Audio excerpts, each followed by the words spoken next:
Welcome to Pagan Coffee Talk, a traditional Wiccan podcast where we will discuss topics affecting the pagan community from a traditionalist perspective.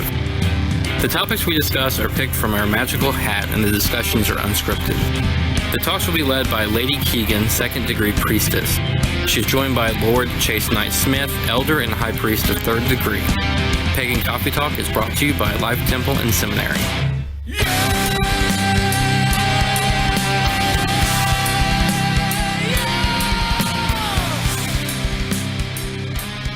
Welcome to Pagan Coffee Talk. I'm Keegan, and as always, Lord Knight. The topic today, magic versus delusion.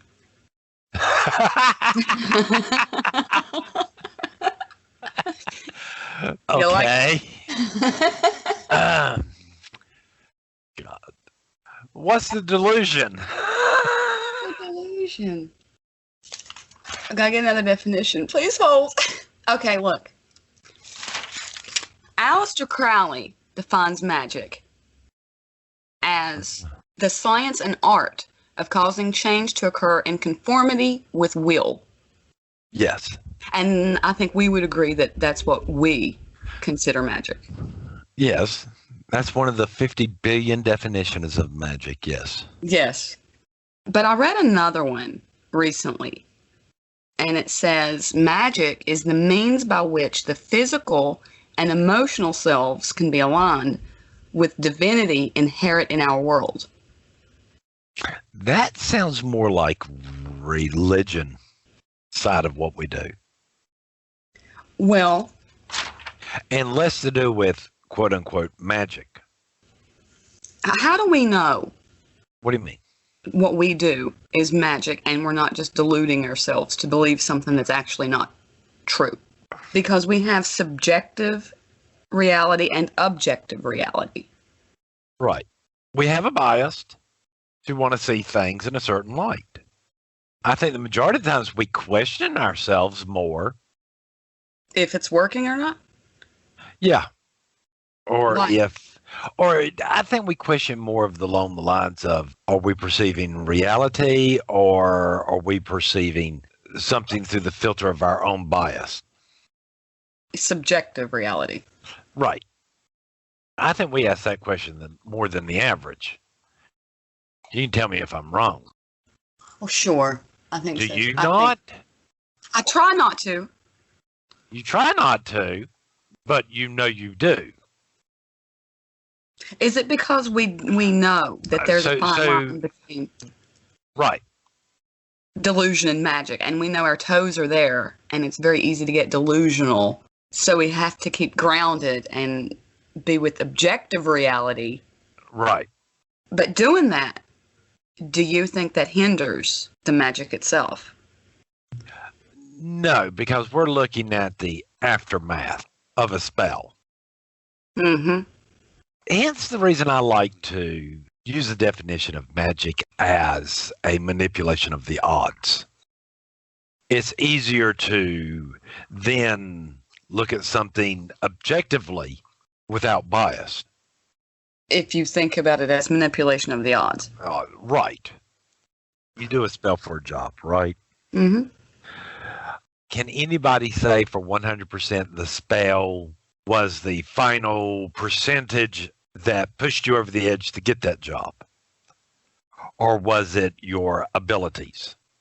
Well, there's no way that objective reality can discredit Right. subjective reality. It's your reality. It's your right. experience. Right. But again, if you're using a spell to try to get a job, right, that you're not qualified for, right? So if I went out here and fill out an application to get a job as a mechanic, how's that going to help me keep that job? I mean, again, if I cast a spell to get this job, right, and I go through the whole process and I actually get the job, me not knowing anything, so it's not based on my skills, right? Mm-hmm. Then we'd have to say it was the spell. Right. But the other way around, most people would sit there and go, no, it's your skill or your experience level, your education. That's subjective reality. Right. is hard to tell. That's why I said casting a spell to enhance your odds of an outcome of a future event. What you're talking about, I think, or to me, what I hear, the saying, it's an old adage, says, herbs heal our bodies, spells to make our spirits whole. To me, that says you're going to do something physical to help that spell. You're going to take the herbs or the medicine to help your body heal, but you're also going to cast a spell to enhance. But you have to have both. So if you're looking for a job, you can cast a spell. You also have to put resumes out. Right. Maybe take additional training. But then on the other hand, in our tradition, we'd be the first one to sit there and say, if your spiritual life's in order, everything else seems to fall into place. The need to cast spells seem to diminish.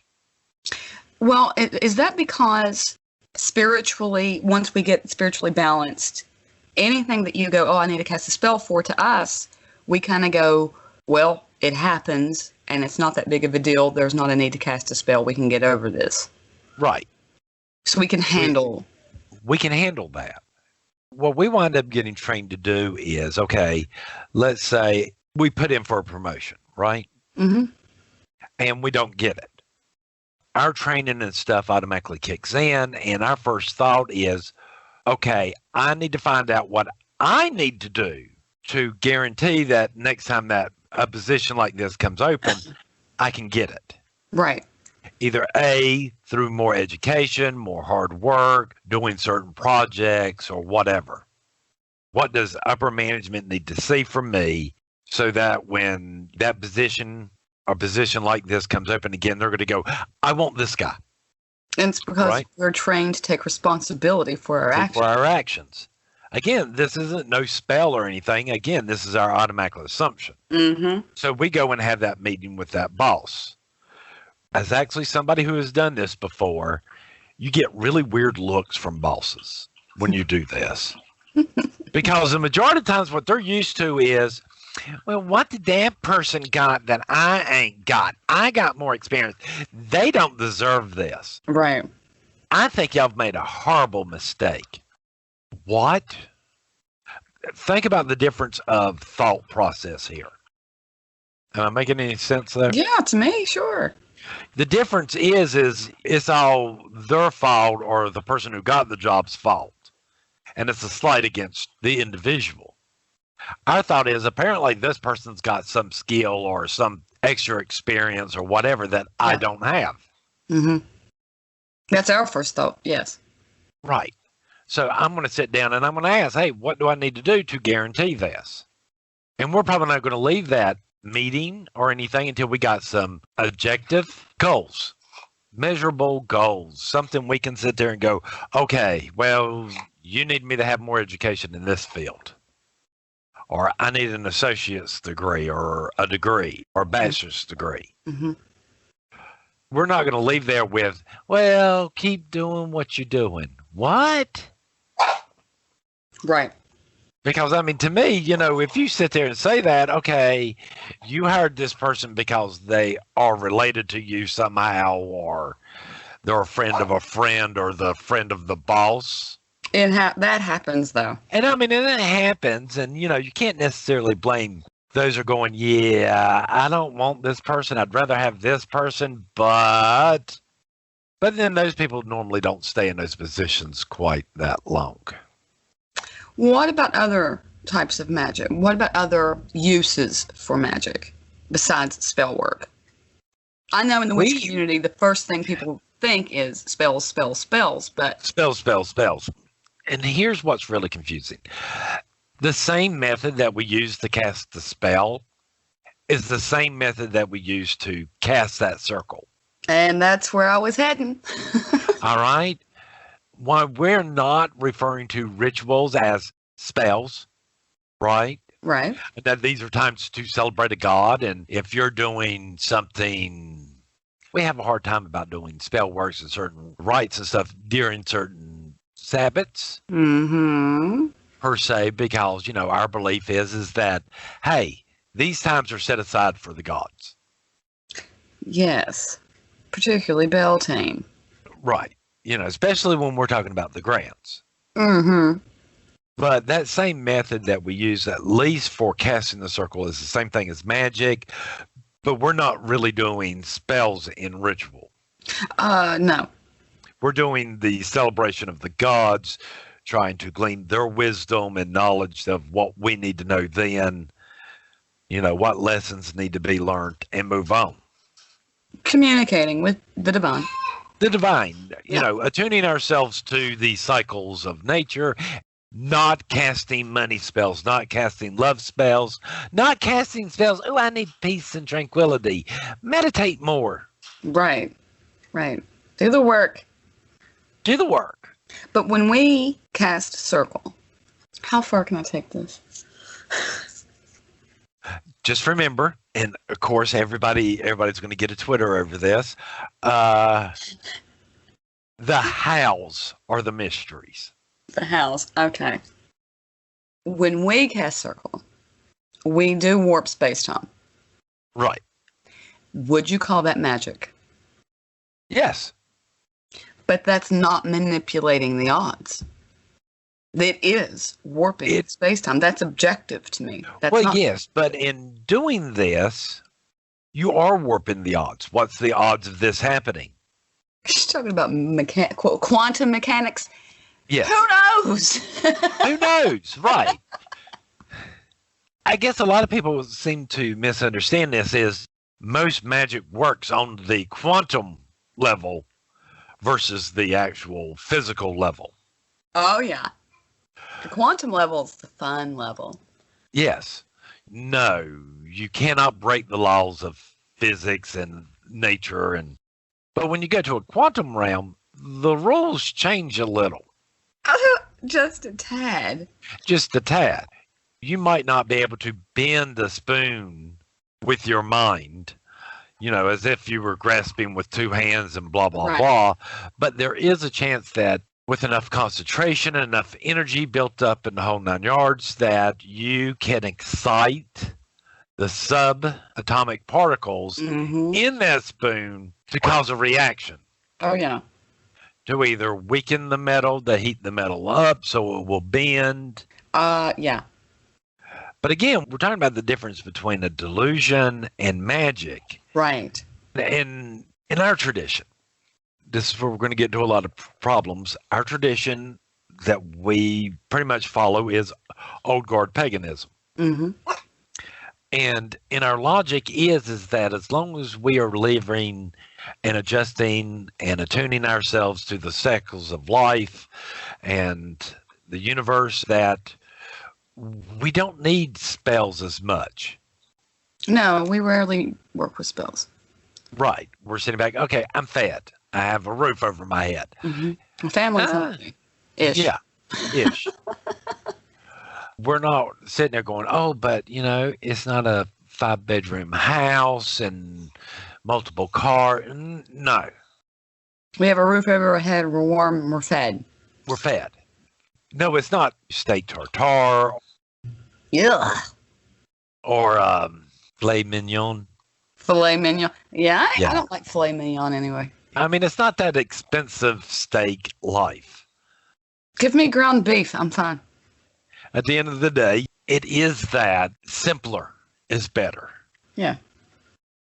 And it's not that we frown upon spell work. No.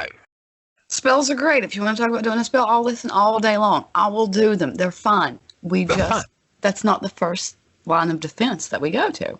No.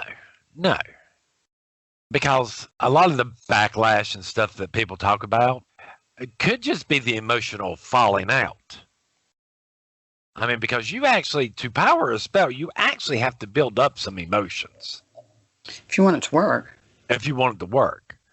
But to think that doing these intense motions like that don't have a physical effect and a mental effect and an emotional effect on you. All right. You'll let me paint you a picture here. Okay. Paint me a picture. This dude wants to fly. This dude wants to fly. He wants to fly. Get on a plane. No. He wants to fly. He's going to be a bird. So he studies aerodynamics and he finds a cliff and he goes to the top of the cliff. He's going to use magic and he's going to jump off this cliff, and he's going to fly. I think we would agree he's delusional. Well, again, the odds of this actually happening is an astronomical number. So you're saying there is odds that he could, in fact, fly. Anything. Okay, first of all, anything is possible. And this is where a lot of people get confused. Anything's possible. You name it, as outrageous as you think, right? But you don't want to open that door now, do you? Well, for as outrageous as any idea is, it is a possibility. The likelihood of this happening might be 1% to some astronomical number. So you're saying that we manipulate the odds to change objective reality. Yes. Which goes back to Aleister Crowley's definition. Look at you. You keep going back and forth. Yeah. When you start thinking about this, okay, how much can you change those odds? How much can you change objective reality? Right. You might be able to. We're back to the whole entire winning the lotto. Oh, if magic really works, all witches would be rich because we'd all be able to win the lotto. Okay? But let's look at the odds of the lotto and how to win. How much effort does it take just to change those odds by 5% in your favor? How much? 5% of what? Of the odds to win the lotto. Well, that's going to change, I guess, depending on how many people are playing. Right. You know, but they have some typical odds. You can look up the odds right now. I mean, it's like 1 to some astronomical number. It's like getting struck by lightning in the house you won by Ed McMahon, I think. Yeah. Your thought there is, okay, I can cast a spell and get 5% on my side. Well, when you start looking at the odds there, having 5% more chance than anybody else really doesn't make you win. Right. You know what I mean? I think you have to play to win as well. And yeah. I don't know many of us that play. No, because we know there's no sense in it. There's other ways if you want. There's more sure ways to get money. Other it might not be right. Other avenues to get money. It might not be the level in which you want, but don't you have to ask yourself, why do you need that amount of money? Right. Is really what you got to ask yourself. Why do I need that money? Do I really need that money? Do you need that money? Or do you want that money? Right. Do I really need 50 altars in my house when one does just fine? Everywhere. And I need that money to buy 50 rooms to put the 50 altars in. The 50 altars in, and the fact that I've, over the years, even though it's been a little bit here and a little bit there, I have spent enough on crystals and rocks and stuff to already have bought a car. Mm-hmm. To put on my 50 altars. Mm-hmm. Good looking crystals you got there. It's a shame you're hungry. So it makes me wonder, how effective are these crystals then? You got all these on your altar and all that, but is it actually changing anything? Well, I guess you could do a spell and manipulate the odds to get them to work. Well, yeah, you can. That's easy. But that's easy. Just leave the crystal alone and do the spell. Yeah. At some point or another, you're going to have to leave So would you think that would be the delusional part if they're deluding themselves to think that these rocks are giving them power? Yes. Ooh. You know, those who delude themselves, here, I'm going to be even ballsier and probably get us all in trouble and have everybody up in an uproar and people doing all sorts of bad comments going, y'all are so racist. Oh. Sorry. The real delusion, okay, that's going to make everybody mad is those who go out and buy spells and these crystals and spend all this money on this stuff thinking that this in and of itself is going to work. Yes. You know? They do, and they're out there, and this is the delusional part. You really believe that paying this guy to light a candle Mm-hmm. in your honor, $5, $2. Let's think about that for a minute. Are you sure? I can take a video of myself lighting a bunch of candles up and keep on sending that same video to everybody for like 6 months hopefully before they figure out it's the same video over and over again. Okay, so if a person online pays another person $300, let's say, to say your name in their next full moon ritual, that's delusion. Yes, that it's going to do something. Here's how you find the real witches, all right? When you're talking about spells and stuff like that. It's not going to be the person sitting there going, oh, well, here, you need this, you need to say this, or blah, blah, blah. Mm-hmm. It's going to be the one that sits back and goes, okay, and what kind of spell would you like to do? Oh, and how do you think that would go?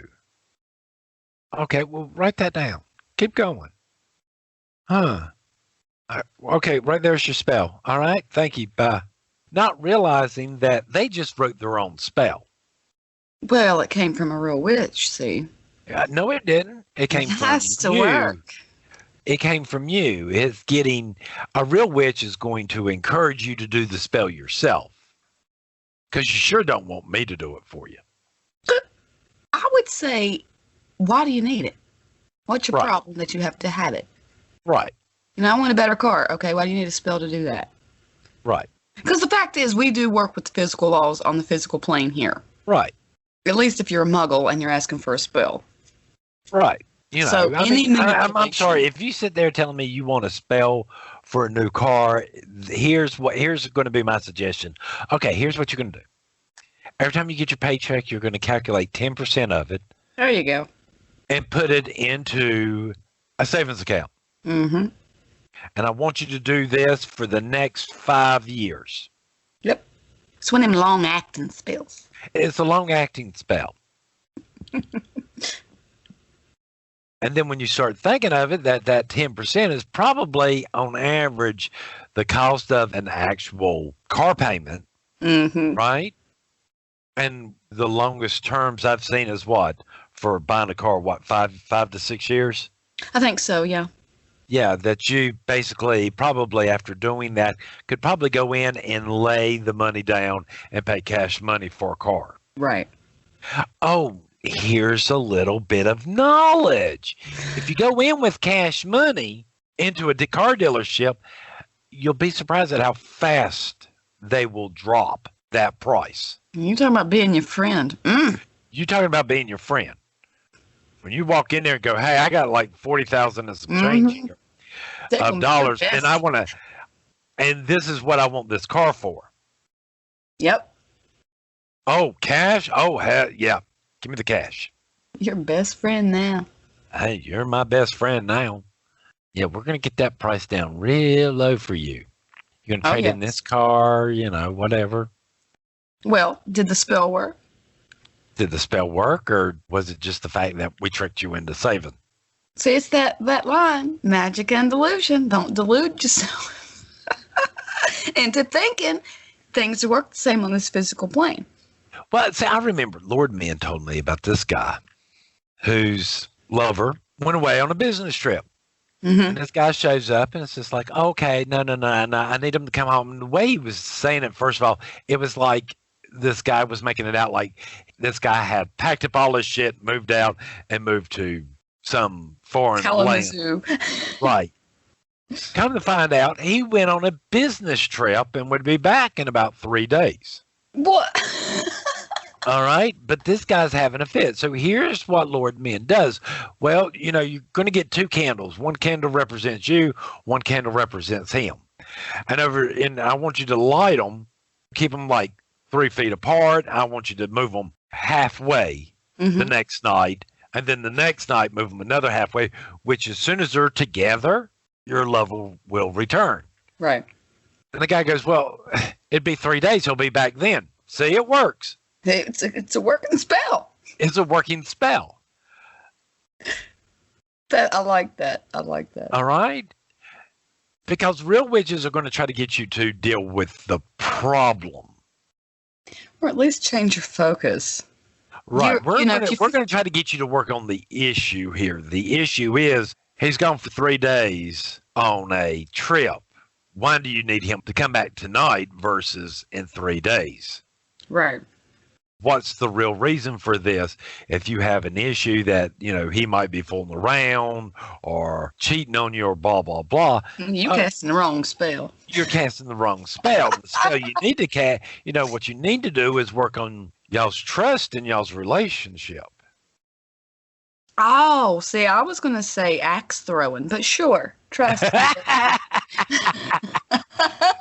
Well, I mean, again, this is an unfounded fear. Just because somebody goes on a business trip doesn't necessarily mean that, hey, they're just out of sight, so therefore they must be at an orgy somewhere. Yeah, that's a trust issue. That's a trust issue. Yeah. However, if they are fooling around on you, I say you want a spell to acquire weapons cheaply. That would be my spell. I need a spell. I need a battle axe. Oh, God, what for? No reason. God. Can't you just hire a lawyer like a normal person, please? No. No. Gotta use battle axe. No, I'm not sure that he's cheating on me. I just want to put it like right above the door. Right. Or right beside the door so I can grab it at any time just to remind him. I love him. I got this and I love you. Right. I love you. I have this axe to prove it. That could just be me. It might be. It is possible. Just saying. But I'm not going to delude myself into thinking that the magic is actually going to work. I'd have to actually use the axe. Yes. Can't just cast a spell on these things. And again, you've heard me teach this before. Most magic is very subtle. Yeah. It's not very blatant. It is not this Hollywood TV hyped up stuff where you cast a spell and lights materialize out of nowhere and blah, blah, blah. It don't happen. There's not going to be no thunderclap, no big blue guy popping out of nowhere going, "Oh, your wish is granted." Oh, you're talking about a genie. I'm like, yeah, blue guy. What blue guy? You're talking about a genie. Blue guy, genie. Oh my God. No, or otherwise that's a delusion. Right. But we believe that our magic works. Do we believe it? Do we know it? Scientifically, I can back up these reasons how this works. All I can say is in the driving around that I do in my little town, I don't stop for a lot of red lights. Right. Right. See, that's subtle. It's subtle. That's subtle. It's subtle. It's subtle. Or I don't sit quite that long. It still requires effort. Right. You can't get online and just ask for a spell. Someone send it to you in the end. Right. Again, it's a manipulation of the odds. And what you have to, when working with spells and stuff, forget the whole entire, hey, am I manipulating this or am I manipulating that? The answer is yes. There, in some people's minds, are going to be winners and losers. Yeah. I mean, I hate to be that way, but these things happen anyway. Yeah, it's going to happen. If you're doing a spell for a job and there's this wonderful company everybody wants to work for, they get 50 application. Out of them 50, only one person's going to get the job. Right.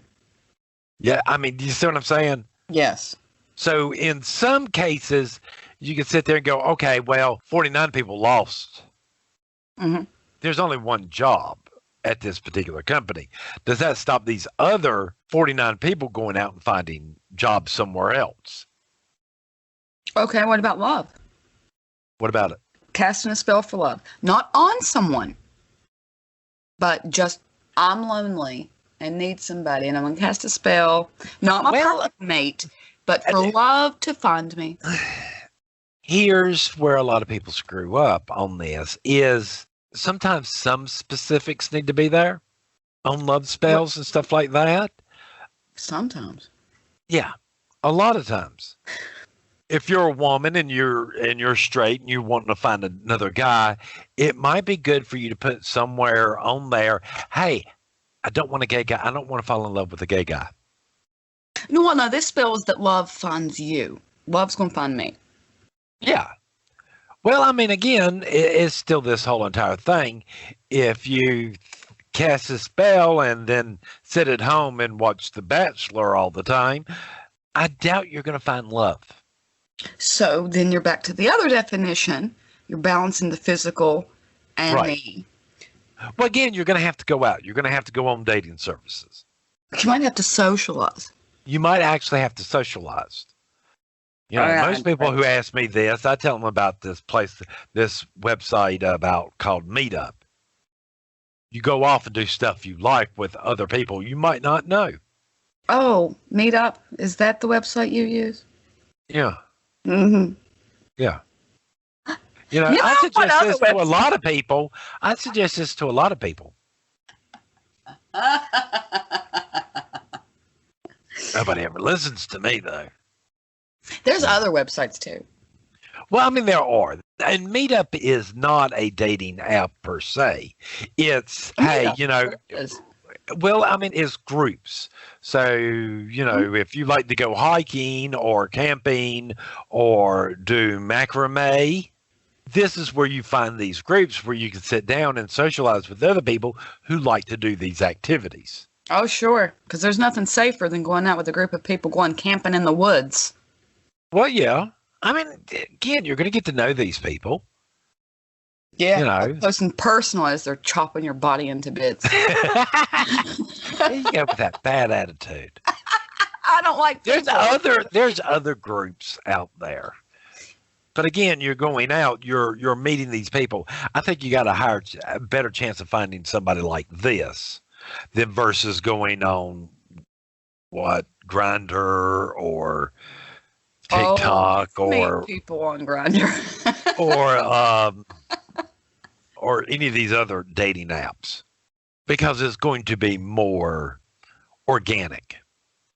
Organic. Oh, yes. Yeah. Yes, definitely organic.